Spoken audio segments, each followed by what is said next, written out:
welcome to the 5th Black Sustainability Summit. My name is Kim Poole. I'm a soul fusion performer and also the founding fellow for the Teaching Artists Institute. I'm here because I want to ensure that we understand as a community the important role that artists play in sustainable development. In many ways, from the African worldview, artists have always been fully integrated into community development for the functionality of the community. I'd like to begin by basically highlighting the drummer and the griot. So we're all familiar with that beat, right? We are the rhythm people. We have an oath in the Teaching Artists Institute that says, "In the beginning was heart drum. With this vibration, we give rhythm to the world. On this beat, we sing life. We are the rhythm people." So aesthetically, we all understand how whether you're in church on Sunday morning with that tambourine or in the club on Saturday night, you understand Black people, they get it. We know that we're connected to the beat and that it does something to us internally.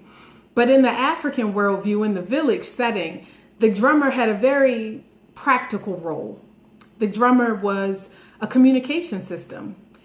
In times of threat or doom or war, the drummer had different beats, right? He played different cadences to prepare the community for battle. If there was a transition of life from elder to ancestorship, there was a different cadence played to capture that. In new birth, there was a cadence played during ceremonies to invoke ancestral spirits, to acknowledge and pay homage to new life, having the opportunity to do that and to pay homage to the mother carrying that life. The drummer was not just the beat on the track, right? As we like to say with our hip hop heads or our house heads. The drummer had a very practical role. I'd also like to take a look at the role of the griot. A griot is simply a storyteller. But in the African worldview, the griot held the history of the village. They were an archive, a walking, talking library. They also brought that history to the youngest generation to ensure that they understood their identity. And so the griot was twofold in that way. Very practical, a walking archive, library, so to speak, as also a teacher for identity shaping, for a sense of belonging and membership in the next generation. And so those roles of artists, like we have today, Nollywood or Hollywood, right? These storytellers, they don't hold the history of our people. They aren't walking libraries. It's simply for entertainment. And so what we've found is that now that African artists are no longer living in an African context, they've begun to separate community development and community functionality from their art forms. And what has that done? It's culturally derailed us in a way that ensures that we will absolutely not be sustainable as a Black community. So the question is, what do we have to do now?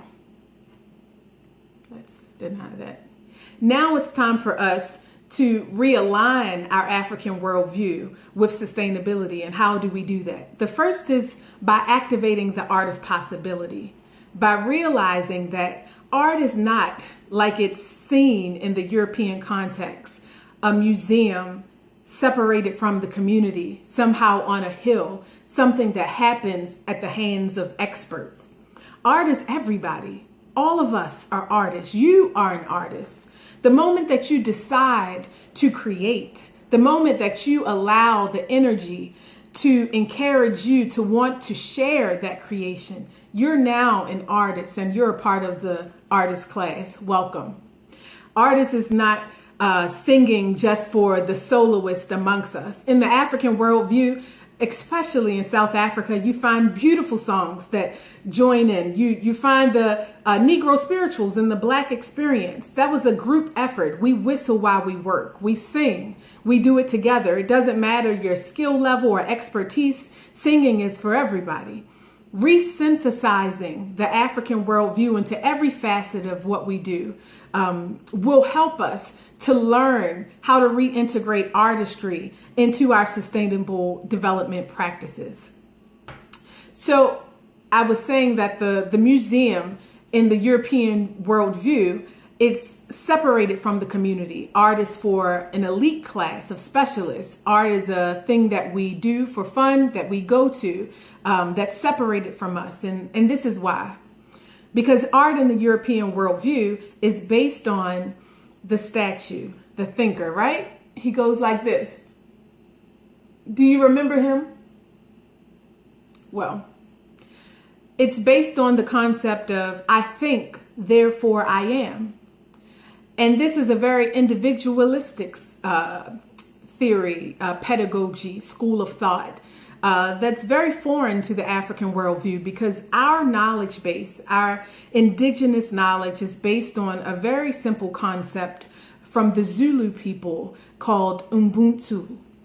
Ubuntu, simply translated in English, translates into the words, I am because we are. And that reminds us that we're all connected, and our art and our art forms are just as connected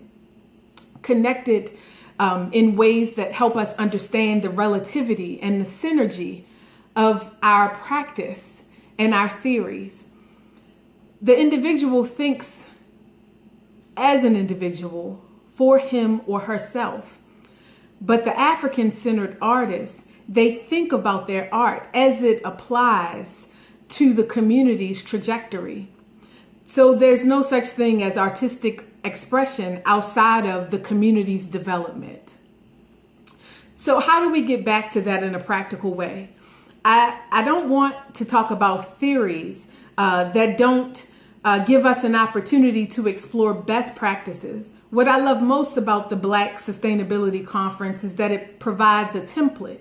It's providing a template for practice, for hands-on experiential learning and doing. I appreciate the opportunity that they've given us to talk about art from an African-centered perspective as it relates to sustainable development. And I would also like to let you all know that in the Teaching Artists Institute, we are also working on best practices. So this year, I want to let you know that you are all invited to the 4th International Conference on Art for Social Transformation, ARTIZEN 2020. This year, it'll be in Tanzania, in Bagamoyo, that historic city, as well as online, and you're all invited. What we do at this convening is we bring together some of the best and brightest artists, traditional and non-traditional, to operate as facilitators, integrating their art form into an area of sustainable development. We understand that artists at this stage in our development as a Black people, they need to be re-engaged to decision-making tables. Artists, because we've lived amongst European rule for so long, have been relegated to the help, right? You're the entertainment.